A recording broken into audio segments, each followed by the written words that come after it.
Então agora o assunto é funções. Então funções são análogas, semelhantes às functions e às procedures de qualquer linguagem de programação. Então você precisa ter algum resultado, executar algum algoritmo, você vai chamar alguma função, passando ou não parâmetros e tendo ou não um valor de retorno. Então as funções são equivalentes tanto às functions quanto às procedures. Então a função ela pode ou não requerer argumentos, que são os parâmetros, né? Então aqui a gente tem um exemplo de uma função, né? O getWD, ela não recebe argumento nenhum, ela me retorna o diretório de trabalho.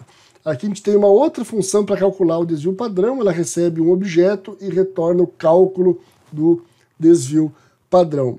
As funções, normalmente, não obrigatoriamente, elas podem então receber argumentos, que são os parâmetros, né? Então a gente tem o nome da função, a gente viu ali, por exemplo, SD, abre, fecha parênteses, e aqui eu posso ter N argumentos separados por vírgula. Então o R é bem flexível com os argumentos. Então você pode simplesmente passar os argumentos pela ordem esperada, sem dar um nome a esses argumentos.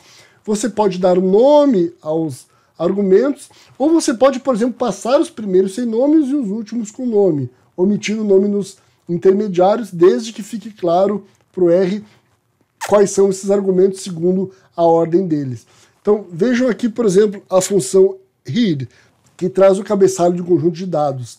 Eu estou dando nome aqui aos argumentos. Eu estou dizendo que o argumento x ele tem o valor iris, né, e o argumento n tem o valor 2. Aqui eu estou passando de novo o head sem argumento. Eu estou passando apenas o valor x. Ele entende que eu estou passando para ele o primeiro argumento, mesmo eu não tendo dizendo ali que esse é o argumento x.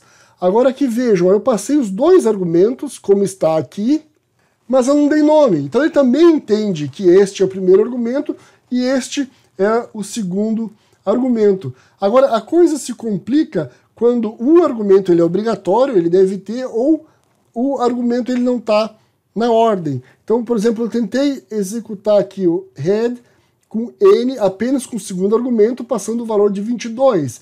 Ele deu um erro, porque o argumento x é obrigatório e ele está ausente, ele não encontrou esse argumento.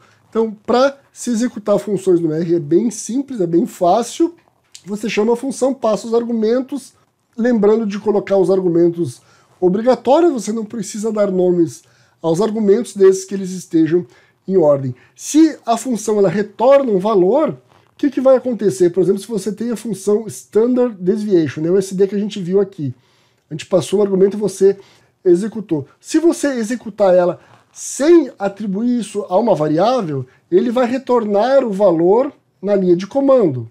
Se você atribuir isso a uma variável, então, por exemplo, eu vou dizer aqui que A é igual a SD igual a X, ele vai executar e colocar o resultado dentro desta variável. Então você não vai ver o resultado. Se você quiser ver o resultado, você vai ter que digitar A e dar um Enter. Então aqui, nesse primeiro exemplo, ele imprime o valor, ele gera o valor na linha de comando, porque é a saída que ele fez, né? Essa é onde ele gerou a saída da função. No segundo exemplo, em vez de gerar a saída para a linha de comando, ele colocou o valor dentro de uma variável. Então é assim que o R se comporta.